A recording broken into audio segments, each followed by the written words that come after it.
نحمده ونصلي على رسوله الكريم أما بعد فأعوذ بالله من الشيطان الرجيم بسم الله الرحمن الرحيم للذكر مثل حظ الأنثيين صدق الله العظيم আলহামদুলিল্লাহ। আজকে যে বিষয়টি নিয়ে আলোচনা করতে চাচ্ছি তা হলো ইসলামী আল্লাহ তাআলা নারী এবং পুরুষের মেরাজ অর্থাৎ সম্পত্তির বিধান কি আদেশ করেছেন সেই বিষয়ে ইনশাআল্লাহ আলোচনা করার চেষ্টা করব।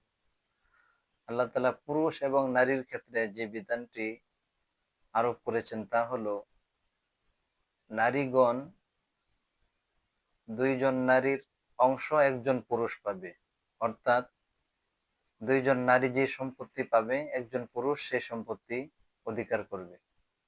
সূরা নিসার 11 নম্বর আয়াতের কিছু অংশে আল্লাহ তাআলা এই ব্যাখ্যা এই অর্থ বলেছেন। এখন আমরা বর্তমানে যে নারীরা নারী সংস্কার চাইতেছি, যে ইসলামী আল্লাহ তাআলা কেন আল্লাহ তাআলা আমাদের উপর জুলুম করেছেন, এরকম যারা ভাবতেছি তারা নিজেদের উপরে আমরা জুলুম করতেছি। কারণ বর্তমানে আমরা দেখতে পাচ্ছি যেই অংশ আল্লাহ তাআলা আল্লাহ তাআলা প্রয়োগ করেছেন তাই কিন্তু বর্তমানে মানুষ এখন দিতে চাচ্ছে না।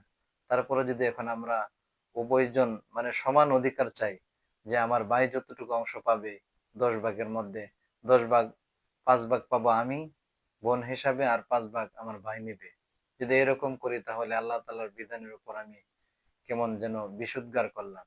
আর যদি এরকম বিধানের উপর আল্লাহ তাআলার হুকুম আমি লঙ্ঘন করি, তাহলে আল্লাহ তাআলার হুকুম লঙ্ঘন করার কারণে পরিবার পরিজনের মধ্যে ফিতনা ফাসাদ সৃষ্টি হবে।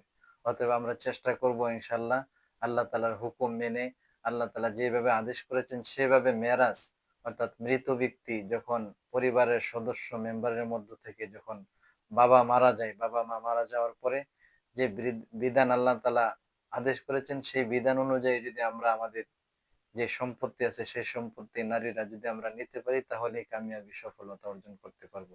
আল্লাহ তাআলা আমাদেরকে সেই অনুযায়ী আমল করার তৌফিক দান করুন।